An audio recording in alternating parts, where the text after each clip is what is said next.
Olá, tudo bem? Muito bom dia, boa tarde ou boa noite, seja lá qual for o horário em que você está ouvindo esse que é o primeiro episódio do USC Brasil Podcast. Meu nome é Marcos Costa, sou o diretor do USC Brasil Office, o escritório da USC no Brasil, e receba aqui o meu muito obrigado por nos ouvir. Vamos lá! Hoje eu converso com um brasileiro do Rio Grande do Sul, gaúcho, de Novo Hamburgo, engenheiro formado pela Universidade do Vale do Rio dos Sinos.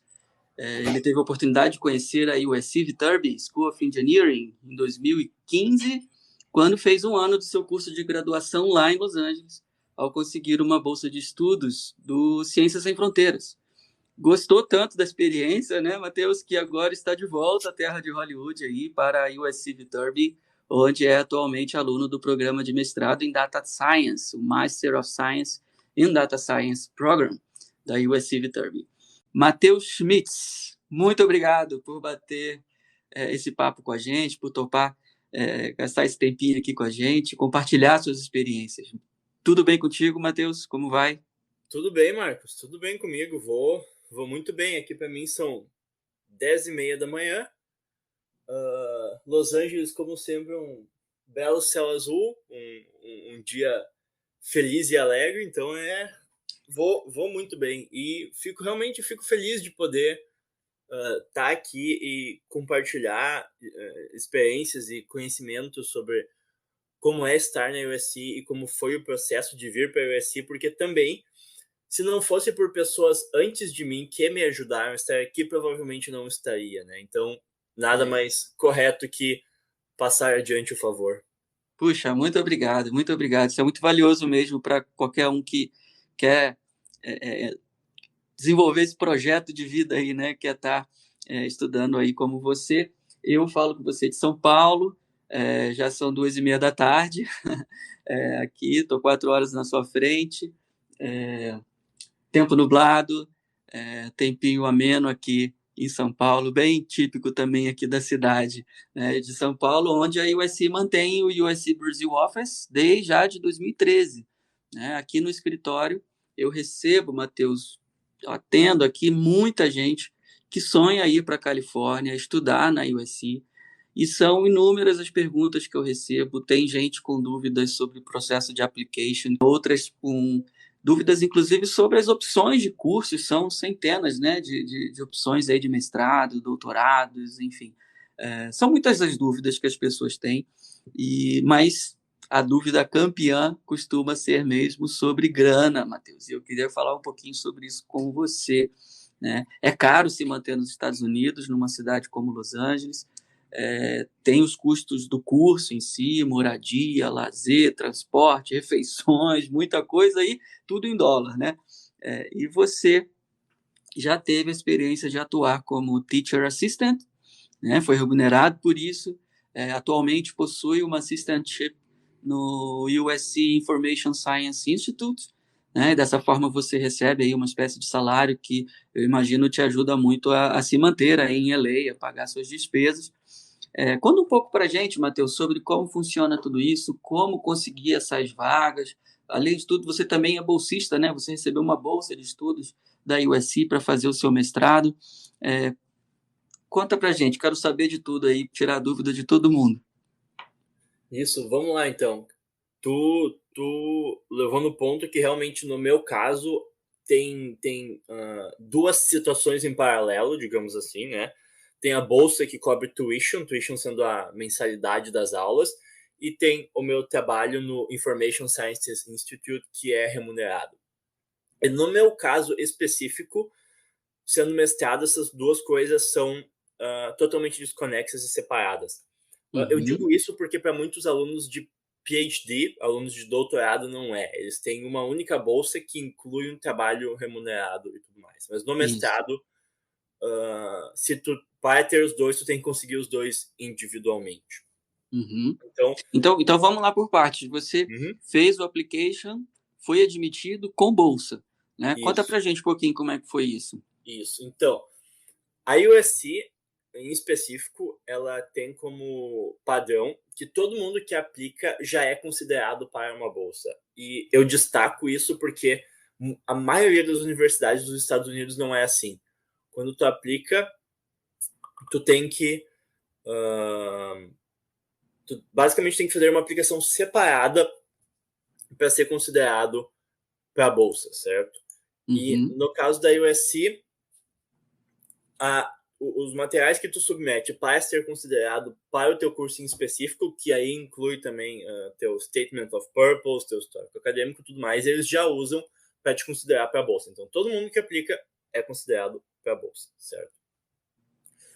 Foi assim comigo. Eu apliquei para o mestrado em si, fui, como todo mundo, considerado para a bolsa e ganhei uma bolsa. A bolsa que eu tenho é chamada de Global Engineers Scholarship.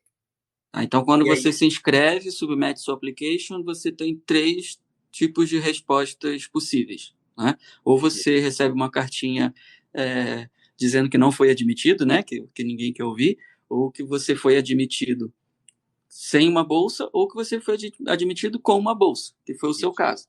Né? E parabéns, porque é difícil pra caramba, né, Matheus? Obrigado. É concorrido, né? Tem, e é importante mencionar, tem um pequeno detalhe para as bolsas, que é o seguinte. Normalmente a deadline, ou seja, o prazo final para aplicar e ser considerado para bolsas é mais cedo do que o último prazo de aplicação. Né, boa lembrança. Tem que estar sempre ligado lá no site, né, do curso para ficar atentos quanto aos deadlines, né, aos prazos. Tem que dar tu tem que dar, obviamente, para esse o prazo de poder avaliar a oportunidade de conceder bolsa e tudo mais. Eu, obviamente, fiz então a aplicação mais cedo, ganhei uma bolsa, que, como eu mencionei, é chamada de Global Engineers Scholarship. E aí, como o nome mesmo já diz, essa bolsa é para engineers, para engenheiros. Então, a minha bolsa é específica da Viterbi, que é a escola de engenharia, e ela é válida para todos os, no meu caso, mestrados em engenharia e ciência da computação, certo? E assim, só fazendo um parênteses, funciona de maneira muito semelhante para quem vai fazer cinema, para quem vai fazer jornalismo, comunicação, para quem vai fazer direito, enfim. Na USC é mais ou menos assim para todos os programas. E isso mais ou menos, então, resume o meu lado da bolsa. Que no meu caso, a bolsa cobre tuition, não inteiramente, mas quase tudo. Então, tem sim algum menor valor que eu tive que pagar do meu lado, até porque, por exemplo, uma bolsa que cobre aulas não cobre o plano de saúde. O plano de saúde te custa aí, sei lá, uns $120 por mês. Isso provavelmente tu tem que pagar do teu próprio bolso. Aí tem também passagens para os Estados Unidos e todas as outras coisas que envolvem mudanças. Esses gastos tu ainda vai ter, certo? Mas independente do seu sucesso aí no application, e em ter conseguido a bolsa de estudos, aliado aí à sua admissão, é preciso também sempre um planejamento financeiro próprio também, né? Sim. Porque existem sempre outros custos envolvidos. São, como eu mencionei, custos de viagem, plano de saúde que pela USC até não é, comparado ao resto dos Estados Unidos, até é relativamente acessível, mas a pessoa tem que estar preparada, ter suas poupanças ou ter uma noção de como vai se bancar nesses 2 anos, né? Ok. E aí surgiu a história de você ainda assim se beneficiar com uma remuneração extra, vamos dizer assim, a princípio como teacher assistant, não foi isso? Isso, eu comecei trabalhando na USC como teacher assistant e depois aí eu migrei. Isso foi meio que de imediato, levou um tempo, como é que foi? A minha história aí, ela inclusive se enrola um pouco com a história do Covid. Você começou o curso na pandemia, não é isso? Eu comecei o curso na pandemia, fazendo do Brasil, certo? Então eu estava no meu emprego anterior, como normal. O meu primeiro semestre eu trabalhei em tempo integral junto com o mestrado. Então, o seu mestrado foi online, você não podia viajar para os Estados Unidos, fez aí de Novo Hamburgo. Daí não, né? Lá de Novo Hamburgo. Lá.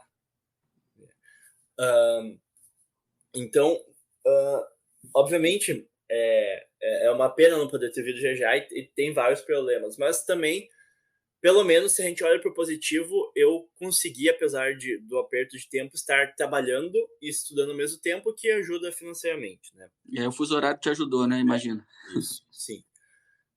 E aí, então, eu vim para os Estados Unidos só em janeiro de 2021. Eu já tinha completado um semestre de aulas, certo? Uhum. E uma das disciplinas que eu fiz nesse primeiro semestre foi em Machine Learning, aprendizado de máquina. E essa é uma área que, na verdade, eu já tinha alguma experiência como autodidata e de ter feito projetos por mim e tudo mais, certo? Então, eu fui bastante bem na disciplina. E aí eu sabia que eu estava vindo para os Estados Unidos e eu, como todo mundo que está nos escutando, tinha os receios financeiros, né? Uhum. Então, na USC, praticamente todas as disciplinas têm o que eu chamo dos teaching assistants, que são assistentes de professor que ajudam com aulas de laboratório, com correção de temas, com o que quer que seja, né? Eu mandei um e-mail para o meu professor daquela disciplina. Realmente, eu tinha ido bastante bem na disciplina. Então, quando eu pedi para trabalhar com ele, ele me aceitou. Até porque os professores, que nem o meu professor, ele aceita, sei lá, 7 a 10 alunos por semestre, certo? Então, é uma disciplina grande, então tem bastantes possibilidades. Basicamente, 31 de dezembro eu parei de trabalhar no meu emprego no Brasil. 15 de janeiro eu estava aqui nos Estados Unidos e estava trabalhando como teaching assistant já. Então, no Legal. meu caso, consegui emendar, certo? Entendi. Mas, Matheus, desculpa a indiscrição, assim, mas é uma bolsa, é uma remuneração significativa, ajuda de verdade? Sim, sim. Ela, inclusive, é muito similar à bolsa que eu tenho no meu trabalho atual, porque a USC meio que põe um teto no que professores e pesquisadores podem pagar para alunos. Então, certo? A diferença do meu trabalho anterior é praticamente nenhuma. Mas sim, ela ajuda bastante. Digamos assim, eu fico no 0 a 0, certo? Eu comentei que Uhum. eu tive que, digamos assim, usar uma quantidade de poupanças minhas com custos adicionais de tuition, mas no mês a mês aqui eu vivo com o que eu ganho. O que eu quero dizer com isso? Eu consigo basicamente cobrir os custos de aluguel, comida, transporte, mas na verdade o transporte é mínimo, porque tu mora do lado do campus, e algum entretenimento, né, com obviamente, sem extrapolar. Ah, você não está indo aí só estudar, você está vivendo na cidade, né? Isso, Você também precisa isso, ter o seu período aí seu momento de lazer também. isso. Então, assim, para dar uma ideia para o pessoal, eu fico no 0 a 0, ou seja, eu não tô gerando nenhuma poupança, mas eu Uhum. também não tô queimando nenhuma poupança. O que eu ganho dá por mês certinho, mas assim, certo? Ok. Numa média. Então você foi bom aluno, né? Isso. Seguiu aí com a aprovação do professor para atuar como teacher assistant logo depois que você terminou o primeiro semestre. E no seu caso, casou com a sua chegada também em Los Angeles, É. porque você fez o primeiro semestre aqui do Brasil.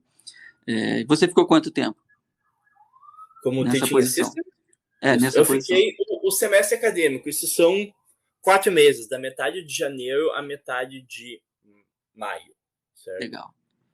E aí terminou esse período e, enfim, a gente comentou, você hoje trabalha num laboratório, né? Num centro de Isso. pesquisa de ciências da informação.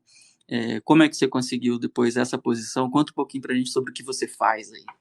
Aí, cara, de novo, a gente volta para a história de que tu tem que estar atento e tu tem que estar tendo teus planejamentos financeiros, certo? Uhum. Eu sabia que esse é uma das desvantagens de um trabalho de teaching assistant. Se tu for bem numa disciplina, eles são relativamente fáceis de conseguir, tá? Porque cada professor precisa de vários alunos. Mas tu tem que conseguir renovar eles cada semestre, certo? Então tu tá sempre indo atrás.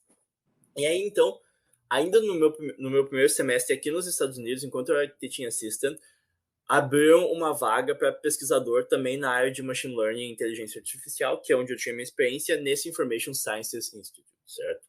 Uhum. Aí foi basicamente um processo de aplicação normal. Eu apliquei, mostrei meu portfólio, tive entrevistas, e eles gostaram de mim. Inclusive, no meu caso específico, eles gostariam que eu tivesse começado imediatamente, mas aí eu achei que não seria legal abandonar o professor e, consequentemente, abandonar os outros alunos que também dependem de ti. Eu negociei com eles e eu consegui basicamente concordar que no dia que eu terminasse como teaching assistant, no próximo dia eu começava a trabalhar com eles, certo? Cara, que maravilha. Então, de novo, assim como o meu trabalho no Brasil, eu tive que correr atrás, eu tive que estar bastante atento, mas eu consegui emendar tudo de uma maneira que reduzisse o estresse financeiro, né? Que legal, cara. Mas fala para mim, assim, voltando lá no período que você passou como assistente lá do professor, que você fazia, cara? Como é que era o dia a dia, assim? Você corrigia a prova, aplicava Vamos trabalho, lá, como é que eu é isso? trabalhava com ele em 2 disciplinas que ele ministrava, mas ambas na área de Machine Learning. No total, eu tinha que cobrir cerca de 100 alunos, tá? Uma disciplina tinha uns 35 e outra tinha uns 70.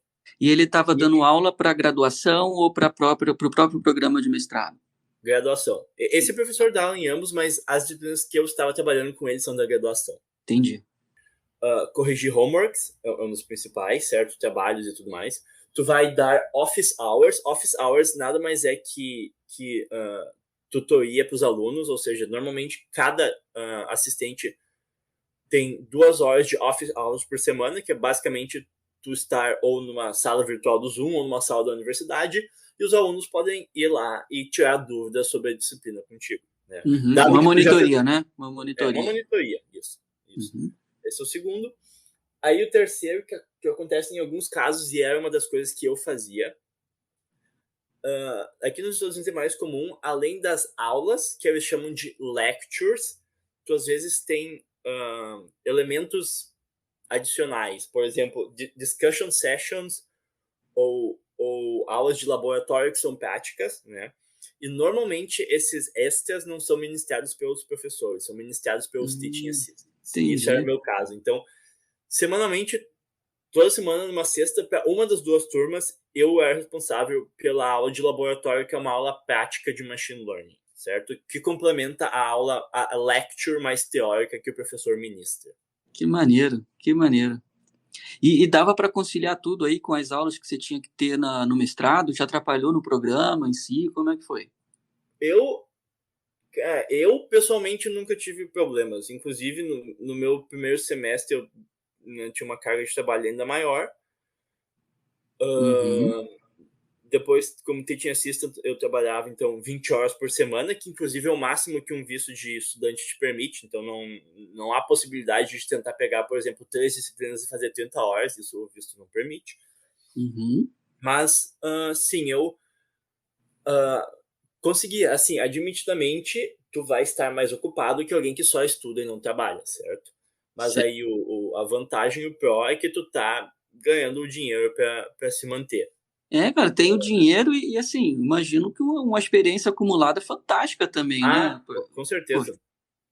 Algo vai pro teu currículo aí para sempre, não? É currículo, e considere que, por exemplo, esse trabalho aí, que esse meu segundo trabalho, que também é na área de machine learning, certamente eu ter começado como teaching assistant me ajudou, certo? Isso te dá ali, né, um mérito e uma marca de experiência na área.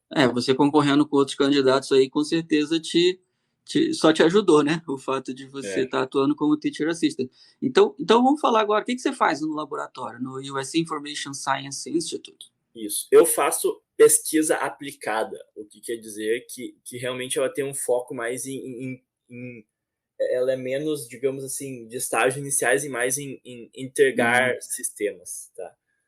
A minha área específica de pesquisa está ligada a sentimentos anti-vacinação que existem e cresceram com o Covid, e nos Estados Unidos são ainda mais fortes, certo? É verdade, o negócio está pegando aí, né? Então, o que eu trabalho, é um trabalho bem hands-on, é criar um sistema, uma AI, que ela basicamente ela foca em identificar usuários do Twitter que são, e aí o nosso foco inicial foi o Twitter, que são mais propensos a vir estar disseminando desinformação ou dados errôneos e afins, especificamente no contexto de vacinação. e do Entendi. Covid-19. E provavelmente tem aí um professor, uma professora, um pesquisadora, pesquisador do instituto que está liderando o trabalho, né? Isso. Eu, inclusive, tenho, digamos assim, 2 co-chefes, vamos chamar assim. Um Uhum. é um pesquisador oficial do instituto, certo? Trabalha lá como sempre integral. E Ah, o como é o outro é um nome dele, aluno, Matheus? Como é o nome dele? Keith Burghardt. O pessoal pode pesquisar aí. E aí, outro que trabalha conosco, e o nome dele é Goran Murik, ele é um aluno de pós-doutorado, então ele está aí também praticamente terminando com tudo que se pode fazer em termos de educação, né, e faz parte da nossa equipe. E essa é uma equipe realmente de 3 pessoas, e nós aí, então, desenvolvemos esse sistema, inclusive a gente está agora, digamos assim, numa fase de teste beta. Puxa, que legal, cara. Que legal. É, E aí, enfim, você está indo trabalhar e está, ao mesmo tempo, assim como você disse, ajudando aí a pagar as contas, né? Te deixar no 0 a 0, mas ao mesmo tempo, poxa, olha só o que você é está diferente, fazendo, cara. Muito legal, né? né? Muito legal. Agora eu fico curioso assim, Matheus. É, como é que é um dia típico seu, assim, na semana, entendeu? Você acorda, você mora perto da faculdade, mora longe, você mora sozinho, mora com alguém, você vai para a universidade e tem aula, depois vai para o laboratório, é tudo próximo. Como é que você se locomove aí? Vamos Dá lá. para descrever um dia típico, assim, do Matheus em Dá Los sim. Angeles? Dá sim. Começando então com moradia. Eu moro, cara, dá 10 minutos do campus, tá? E se tu perguntar para as pessoas, eles ainda vão te dizer que eu moro longe, porque a maioria Mas, tá indo um pouco mais perto. mas 10 minutos o quê? Você vai a De pé, você vai de bicicleta. bicicleta? Não, de bicicleta, Bicicleta? de bicicleta. Mas aqui, pelo Carro não menos, precisa. não, alunos de universidade, assim, totalmente vivem sem carro, porque todo mundo mora ao redor do campus. Entendi. Ah, a universidade tem, inclusive, um serviço que, durante as horas da noite, se tu pegar um Lyft no bairro do campus, eles cobram pra ti, eles pagam teu Uber por segurança, Uhum. então não é totalmente tranquilo de viver sem carro Muito enquanto legal. tu tá aí É. na região da universidade, Você tá? mencionou o Lyft, que é um serviço concorrente ao Uber aí em Los Isso, Angeles, né? isso. Então assim, se você ficou até tarde no campus, você chama um Lyft ou chama um Uber e não paga. A universidade Não paga para paga. você. Enquanto tu tiver, basicamente, pensa assim no que seria o bairro ao redor da universidade, enquanto tu tiver nessa região, tu não paga. E se você vai de bicicleta, como você disse, imagino que você se sinta seguro aí, tranquilo de ir e Ah, voltar numa sim, boa. sim. Enquanto tu tá na região do campus, assim, não tem, obviamente, Los Angeles, dado o seu tamanho, tem bairros Uhum. que são menos seguros e tudo mais, mas enquanto eu tô no bairro do campus, eu nunca tive problema algum. E, inclusive, durante a noite, além do Uber de graça, a universidade tem guardas em toda a região ao redor do campus. Eles têm Ah, legal. basicamente o seu departamento de segurança. Cada esquina ou duas tem um guarda que passa a noite toda lá no bairro. Então, né, Entendi. é uma segurança, inclusive, bastante boa, diria eu. Então eu te interrompi. Vamos lá. Você está a 10 minutos do campus e geralmente seu primeiro compromisso do dia aí para o campus da universidade?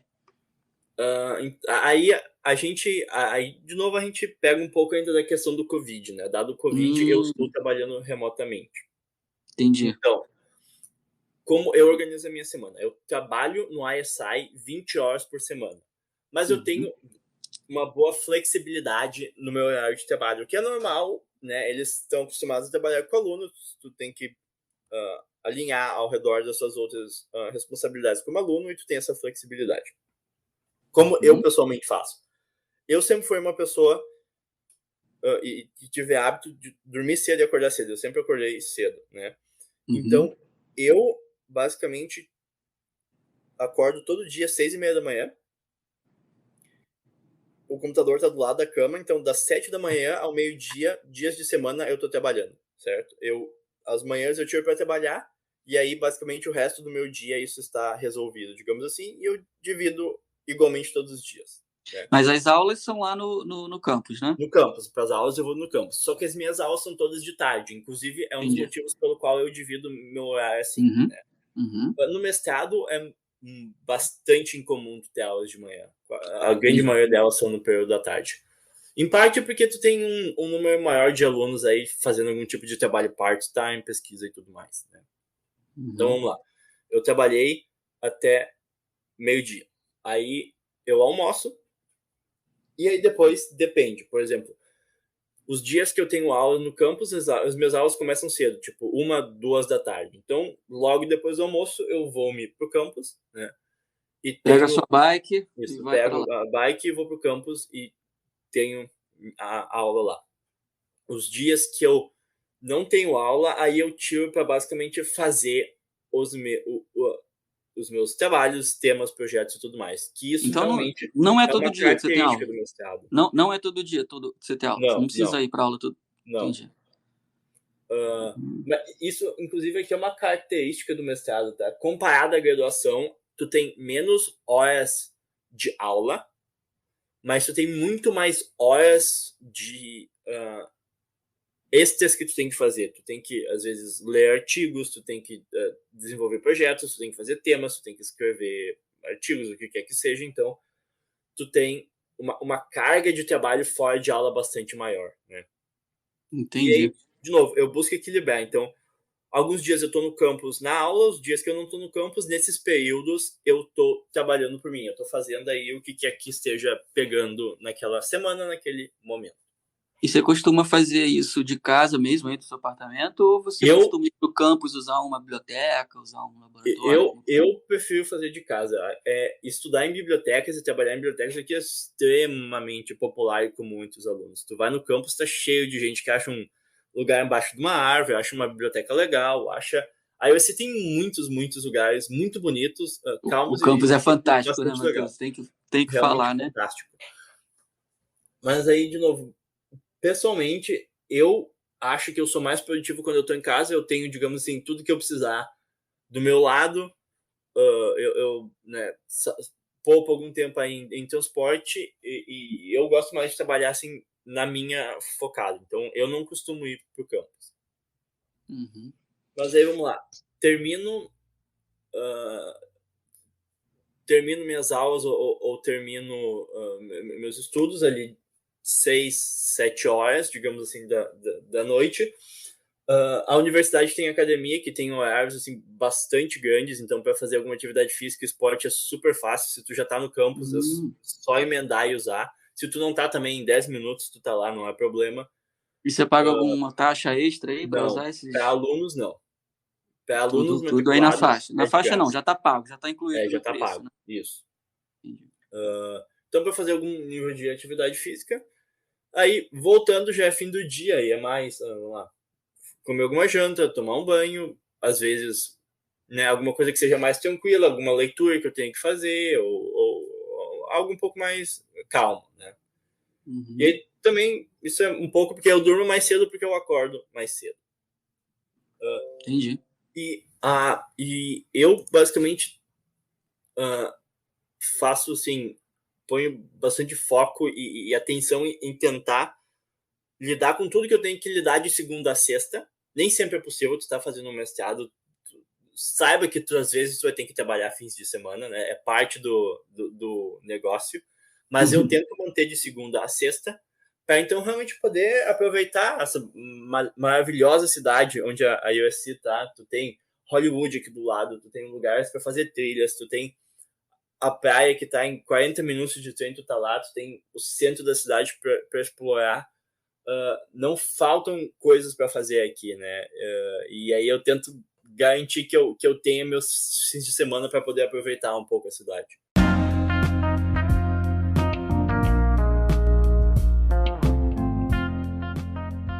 A USC, University of Southern California, é uma das mais prestigiadas universidades dos Estados Unidos.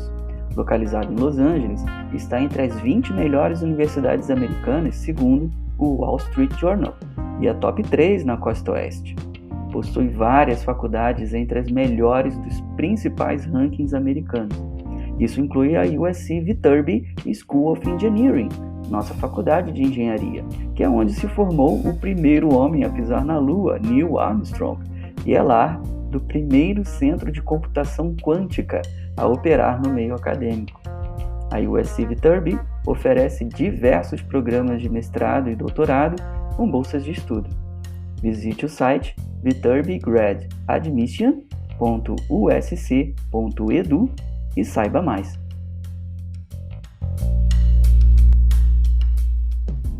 É isso aí, Matheus. Vamos voltar aqui então para o nosso papo. E aí? Quer dizer então que você dorme cedo, acorda cedo, mas está curtindo a vida aí adoidado na Califórnia, Los Angeles? É isso aí, cara. Como eu estava te falando, a minha visão é que tu tem que achar um equilíbrio entre os dois lados. O que eu quero dizer com isso? Tu quer vir para os Estados Unidos, tu quer vir para uma universidade top que nem a USC. Tu quer se sair bem, tu quer talvez ter as oportunidades de emprego aqui depois.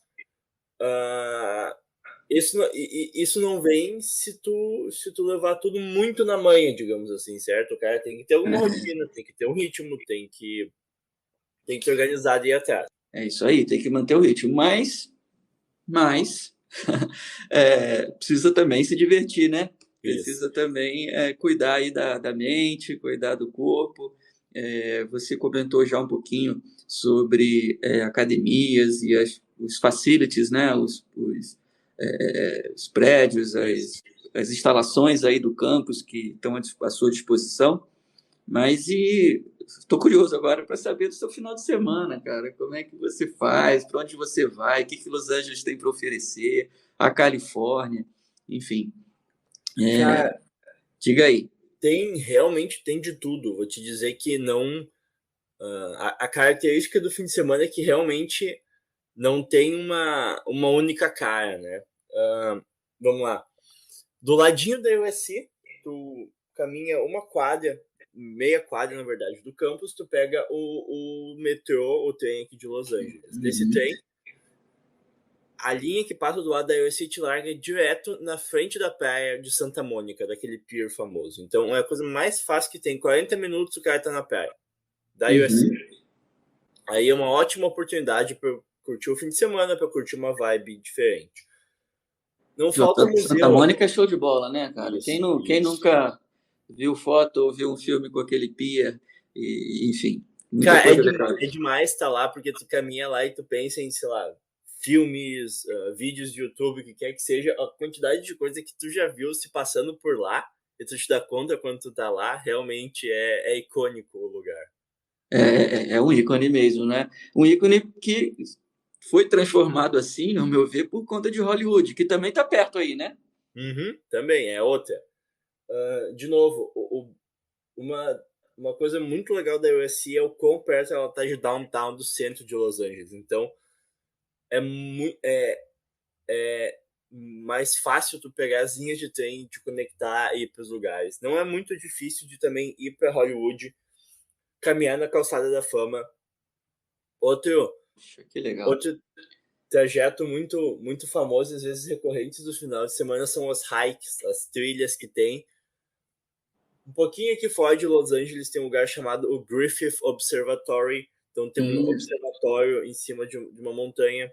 Famoso também, né? Famoso também. E isso, é por lá que fica aquela placa gigante de Hollywood que todo mundo conhece. Então, estando aqui, não dá para perder essa oportunidade de fazer a caminhada, caminhar até a frente da placa, tirar suas fotos lá e tudo mais. Daí uma outra ideia.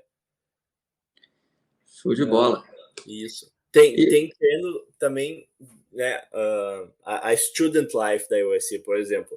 Próximo sábado tem jogo do futebol americano no campus, ou seja, tem tailgate. Quer dizer que naquele sábado tem festa no campus. Eu, por exemplo, já é o meu planejamento para o próximo sábado. Então, mas assim, me conta com um pouquinho mais de detalhe, porque o brasileiro, a brasileira, no geral, claro que existem sempre exceções, não fazem muita ideia do que é um jogo de futebol americano universitário aí nos Estados Unidos, né? A gente está falando de um grande evento, né? Isso. Não, pensem que pro futebol americano, tá? A liga universitária seria como uma série B. tirando a liga principal, realmente a universitária é a segunda maior coisa. Ela é grande, ela lota estádios, então passa na TV muitas vezes. Ela realmente é um evento de escala. E ela tem algumas outras características, que, por exemplo, a universidade que é a host, ou seja, onde vai acontecer o jogo, sempre faz o chamado tailgate, que basicamente é uma festa pré-jogo no campus. São as únicas datas em que se pode consumir bebida alcoólica no campus, por exemplo, que se pode aí, o pessoal leva barraquinhas, faz churrasco. Normalmente são justamente os grupos, os clubes que organizam os seus tailgates. Por exemplo, próximo sábado tem da Brasa. A Brasa é a Brazilian Student Association, e como o nome já diz, então aí os estudantes brasileiros que estão aqui na USC, eles organizam o tailgate, e é uma ótima maneira, inclusive, daí de conhecer outros brasileiros aqui da USC. O estádio aí, né, onde a USC joga, é o Coliseu aí é demais, Los Angeles. É demais. O estádio é administrado pela USC, né? E recentemente, em 2019, a seleção brasileira de futebol jogou um amistoso aí contra o Peru, né? Não sei se você já tinha chegado, acho que não, né? Não. E o Brasil perdeu ainda por cima o jogo, mas não deu público, esse era meu ponto. Não deu público nesse jogo que a gente costuma ver numa partida da USC, no Coliseu de Los Angeles, principal estádio aí da cidade. Eu tava lá faz o quê? 3 semanas, eu fui num jogo, alguma coisa assim, cara, tava 80% lotado. E é um estádio grande, assim. Pensem que o Coliseu não é só o Coliseu, é tudo que tem ao redor. O Coliseu fica digamos assim, num parque chamado Exposition Park. Ele fica literalmente do outro lado da rua de Los Angeles, da USC. Tu tem a USC, tu tem uma avenida um pouco maior, onde passa o trem que nos leva para Santa Mônica. Tu cruza para o outro lado, tu tá no Exposition Park. Tem aí o Coliseu, que é um enorme estádio. Tem outro estádio só para o futebol, o nosso futebol brasileiro mesmo. Tu tem 3 ou 4 museus que ficam nessa mesma região, inclusive são de graça para alunos da USC. O último domingo eu estava num deles. É o museu, o California Science Center. Então, de novo, aí mais uma coisa diferente para fazer e super acessível para quem está na USC. E tá chegando o museu do George Lucas também, né? Isso, tá em construção. A nave espacial que ele tá construindo lá. É tudo aí próximo aí, não é? Isso. George Lucas, que é ex-aluno da Faculdade de Cinema. Isso. Ele é, inclusive, um dos patronos da Universidade de Cinema da USC. Então, assim, tá no board, é doador, tem um prédio com o nome dele. Assim como tem estátua dele, se eu não me engano. Pô, legal, mas eu te interrompi aí porque eu fiquei empolgado com essa história do futebol. Mas as festas aí, então, acontecem muito por conta dessa temporada aí de futebol americano, né, da Liga Universitária. E você mencionou que você encontra os brasileiros, muitos aí, né, nessa ocasião, né? Você comentou pra gente já que mora sozinho. É uma opção sua aí, tem muita gente que acaba se juntando, né, eu não moro inteiramente sozinho. Eu faço como eles fazem. Eu alugo um quarto numa casa que tem mais pessoas alugando o quarto. Legal, né? legal. 100% sozinho. Tem aí outras pessoas, são todos alunos, só nenhum é brasileiro, no meu caso. Entendi. Aí facilita já também aí o aluguel, essas coisas, né? Isso. E você já começa a interagir também com as pessoas. Mas me fala aí dos brasileiros, qual que é o seu envolvimento aí com os demais brasileiros, o pessoal que está aí na USC? A USC possui aí um chapter, né, da Brazilian Student Association, a Brasa. Sei que eles são muito ativos. Conta aí pra gente como que é esse seu relacionamento. A Brasa tá voltando a acordar agora, né? Porque por questões aí de Covid, a maioria estava no Brasil, aí estava cada um na sua cidade, na sua região, e não tinha muito acontecendo aqui na USC. Desde que retornamos, então, a Brasa já fez algumas festas aí de encontro no começo do semestre, começou a organizar seus tailgates, vai fazer o primeiro no campus próximo sábado.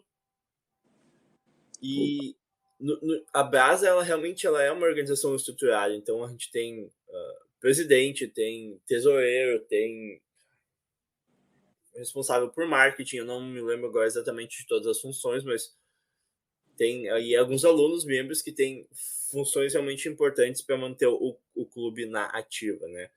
Eu não tenho nenhuma dessas posições, eu apenas sou aí um membro, eu sou um brasileiro na USC, então obviamente eu sou convidado para participar da Brasa, e toda vez que tem algum evento, alguma atividade, é sempre uma possibilidade de se juntar a eles. Eu diria até que no meu caso específico eu tenho um pouquinho menos de relação que a maioria dos brasileiros por conta de ser o mestrado, certo? Quase todo mundo da Brasa, ou todo mundo, até eu acho, é da graduação. Entendi. E a vibe é um pouquinho diferente. Quem está na graduação passa muito mais tempo que eu no campus, certo? O mestrado tem uma característica de muito mais, assim, trabalho individual, de pesquisa, desenvolvimento focado. Então, tu tá mais, às vezes, trabalhando na tua e menos aulas. Enquanto que a galera da graduação tá direto no campus, em aula e tudo mais. E aí, esse é um pouco mais o espírito aí de quem tá na Brasa. Cara, o papo tá super bom. Tem um monte de curiosidades aí também para compartilhar Vamos contigo. andar. E, enfim, já falamos aí sobre a sua trajetória até chegar aí, as oportunidades de bolsa que você aproveitou, que você conquistou, né? E como que você está aproveitando a cidade agora, a sua vida aí no campus, enfim.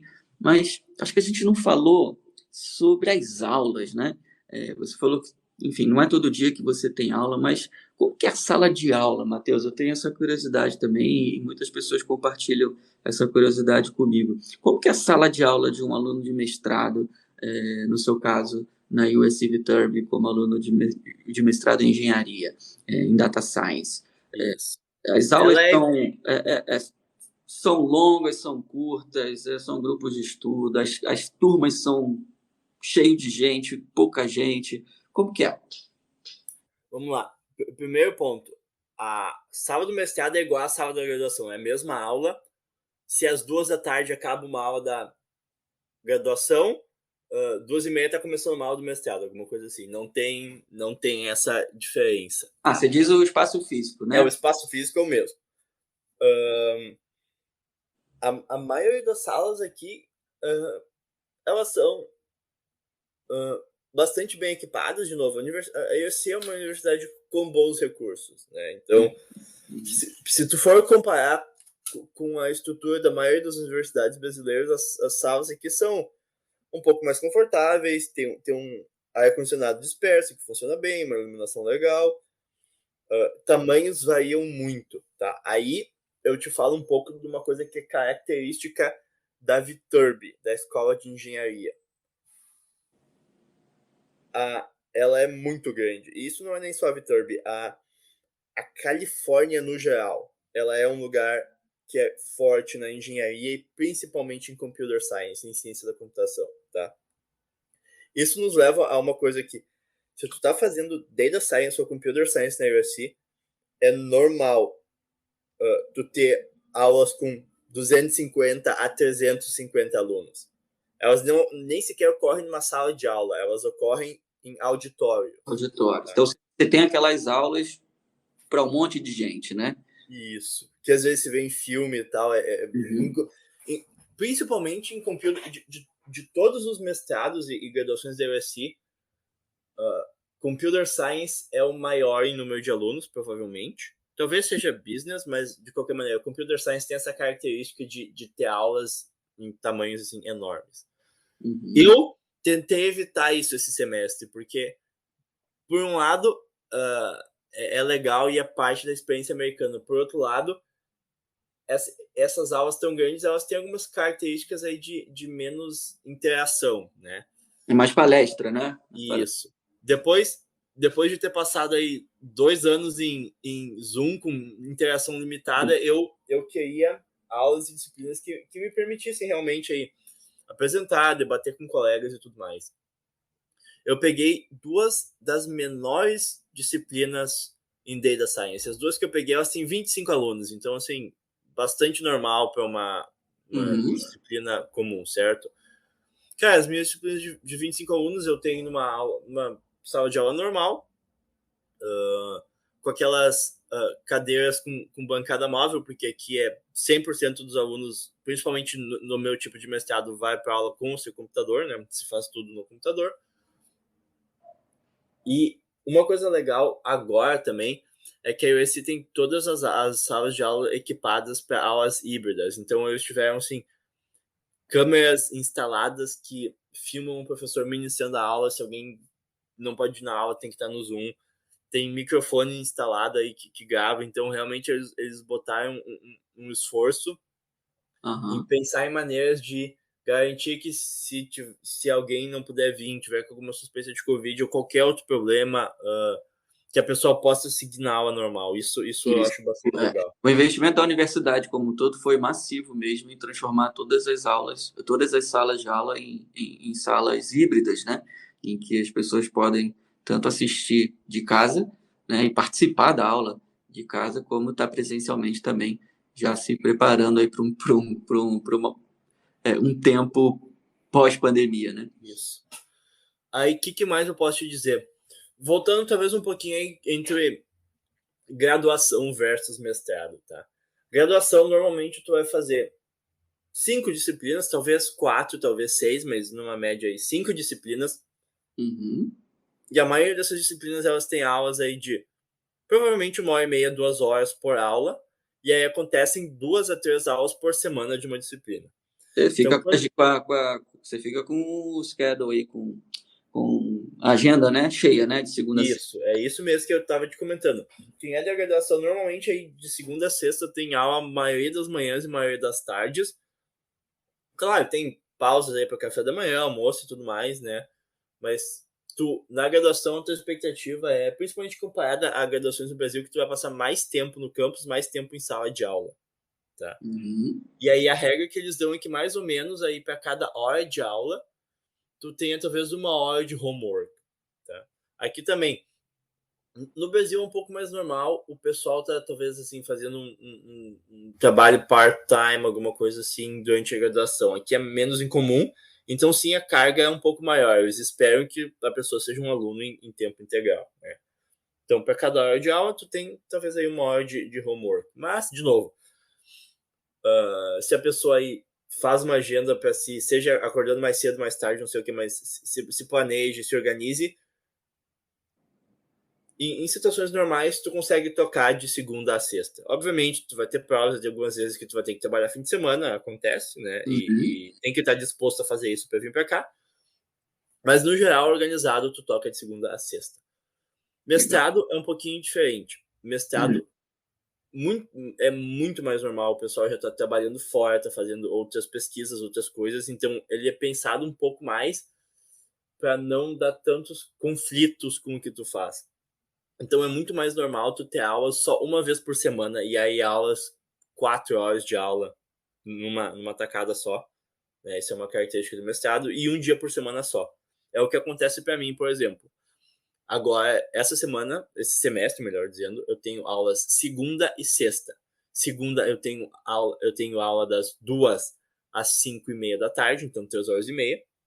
Sexta eu tenho aula da 1 às 5, então são 4 horas de aula também, ambos logo depois do almoço. Aí tu tem as manhãs todas livres para quem tá fazendo alguma coisa, tipo eu, boto todo o meu trabalho de manhã, e aí os outros dias tu consegue te organizar ao redor para fazer o teu trabalho. Legal essa sua visão. Teus homeworks, melhor dizendo, né? Porque isso é outra característica do mestrado.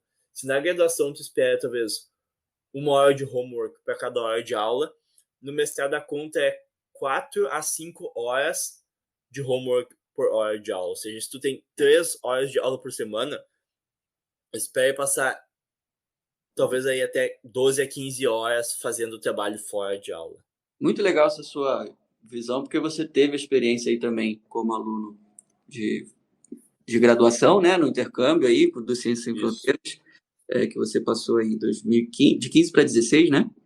Eu cheguei aqui em agosto de 2015 e voltei para o Brasil em agosto de 2016, então exatamente 1 ano. E agora como aluno de mestrado também, muito, muito interessante. Mas voltando lá à sala de aula, então, pelo que você falou, assim, não faltam opções, né? Você falou, poxa, quero fazer aulas com grupos menores para participar mais do debate, estar mais próximo dos professores e tal. Você tem essa opção. e você tem os grandes aulões aí, as palestras, os auditórios, enfim.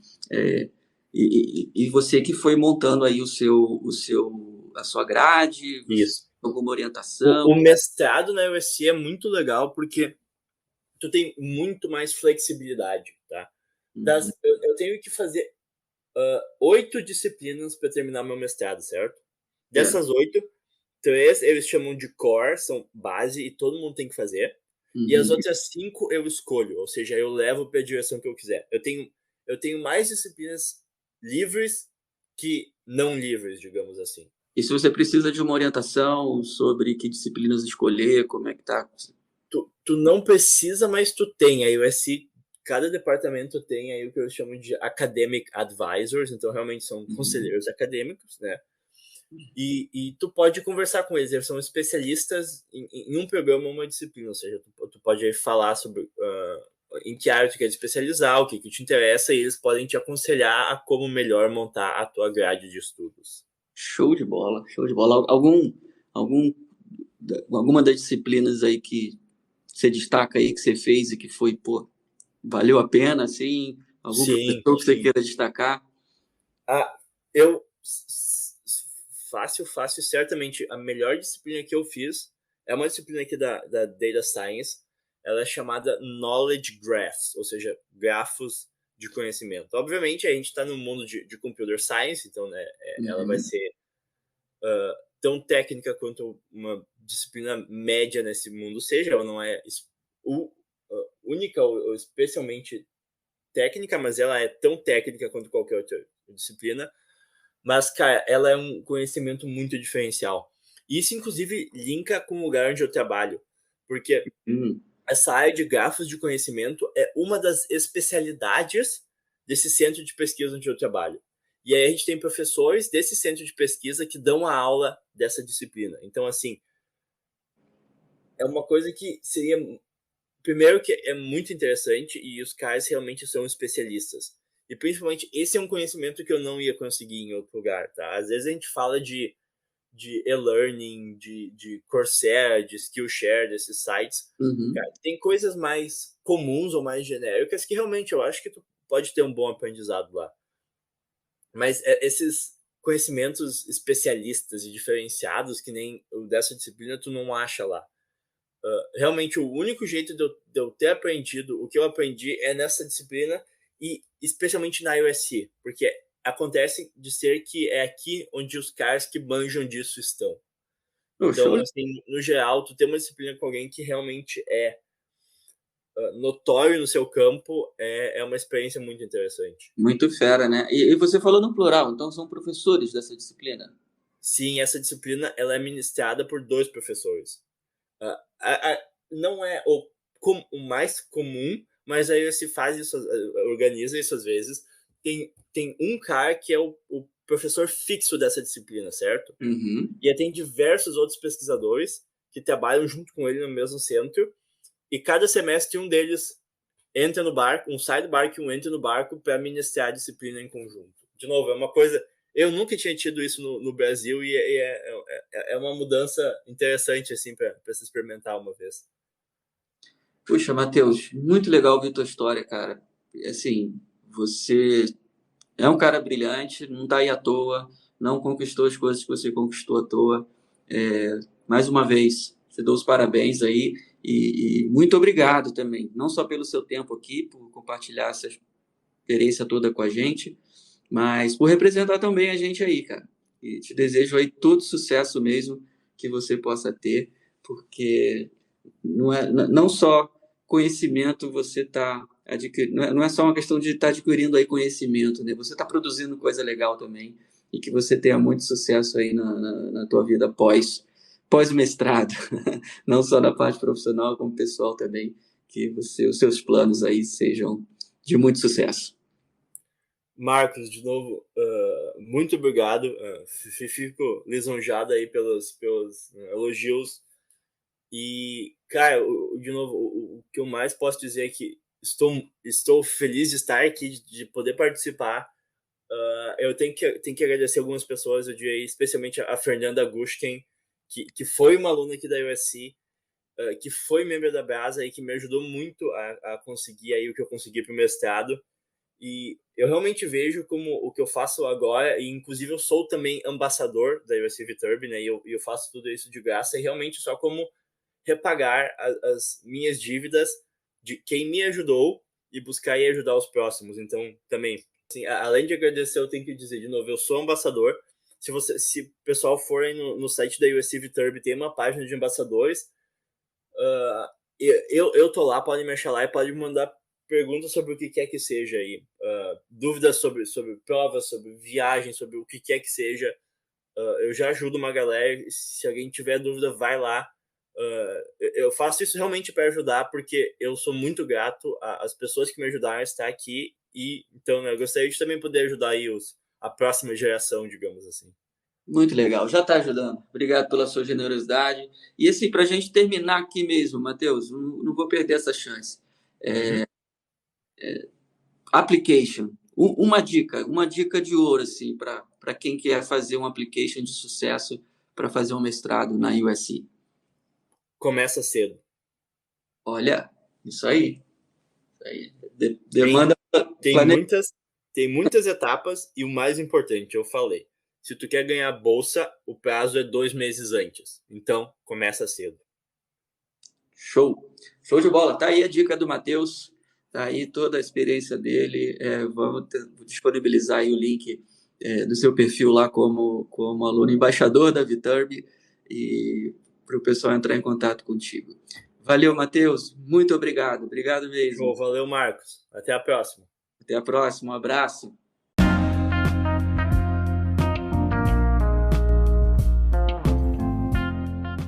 Esse foi o primeiro episódio do USC Brasil Podcast.